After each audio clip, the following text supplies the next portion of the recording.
Hello friends, ఈరోజు వీడియోలో last time నేను లిక్విడ్ ఫర్టిలైజర్ ఎలా ఇవ్వాలో మీకు ఒక వీడియోలో చూపించాను కదండి.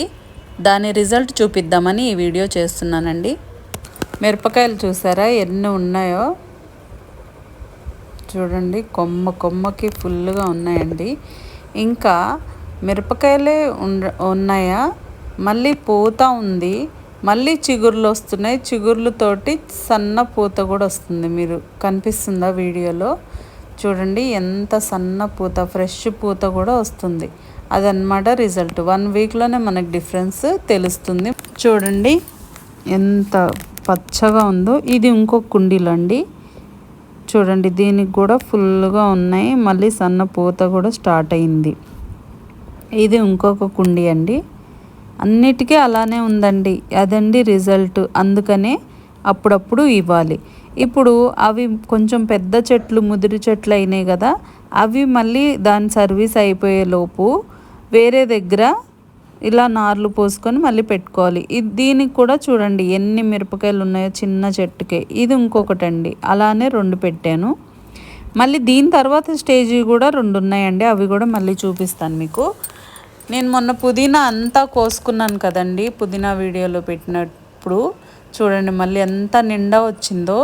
ఇదేమో కటింగ్ పెట్టాను కదండి, కటింగ్ అప్డేట్ అండి ఇది. తర్వాత చుక్కుడు చెట్టు చూడండి ఎంత పచ్చగా వచ్చేసిందో. ఇలా ఉందండి. మనం లిక్విడ్ ఫర్టిలైజర్ ఇచ్చాక, అది చిన్న పిందె ఉన్నప్పుడు నేను లిక్విడ్ ఫర్టిలైజర్ ఇచ్చాను కదా. ఇప్పుడు సొర చెట్టుకి సొర పిందె చూడండి ఎంత అయిందో.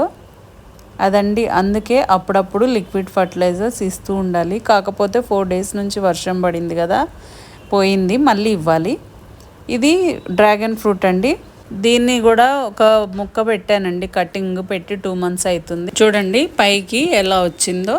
ఆ స్టెమ్ ఒక్కటే పెట్టాను, ఆ పైన అది వచ్చిందండి. ఇంకా నెక్స్ట్ వచ్చేసి ఇది తీగ గులాబీ మొక్క అండి. చూడండి కింద నుంచి ఎన్ని దగ్గర చిగుర్లు వచ్చాయో. ఇదంతా మనం ఇచ్చే ఎరువుల వల్ల, లిక్విడ్ ఫర్టిలైజర్స్ వల్ల. అందుకే వారానికి ఒకసారి, లేకపోతే 15 రోజులకు ఒకసారి, 10 రోజులకు ఒకసారి అయినా ఇవ్వాలని చెప్తూ ఉంటానండి. ఇది ఆవాల మొక్క అండి.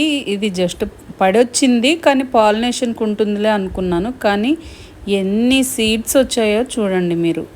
ఒక్క చెట్టున్నా చాలా ఆవాలు వచ్చేలా ఉన్నాయి. నేను ఫస్ట్ టైం ఆవాలు వచ్చేదాకా ఉంచడం ఫస్ట్ టైం అండి ఇది. ఇది 100 రూపీస్ టబ్లో పడి వచ్చిందండి. ఇందులో కొత్తిమీర వేసాను కదా, అప్పుడు హార్వెస్ట్ చేశాను కదా, ఆ టబ్ అండి. ఆ టబ్లో పడొచ్చింది. చూడండి ఎల్లో కలర్ ఫ్లవర్స్ ఎంత అందంగా ఉన్నాయో. ఇంకా ఇది ఆల్రెడీ ఒక పిందె ఉందని చెప్పాను కదండి, అక్కడ ఇంకొకటి పాలినేషన్ అయిపోయింది బీస్ వల్ల. ఇప్పుడు నేను ఇది పండుగ కుట్టినట్టుందండి, అందుకే కట్ చేశాను సొరకాయ. ఇది చూడండి, మొన్న నల్ల వంకాయలు 3 కట్ చేశాను కదండి. తర్వాత చూడండి మళ్ళీ 2 వచ్చాయి.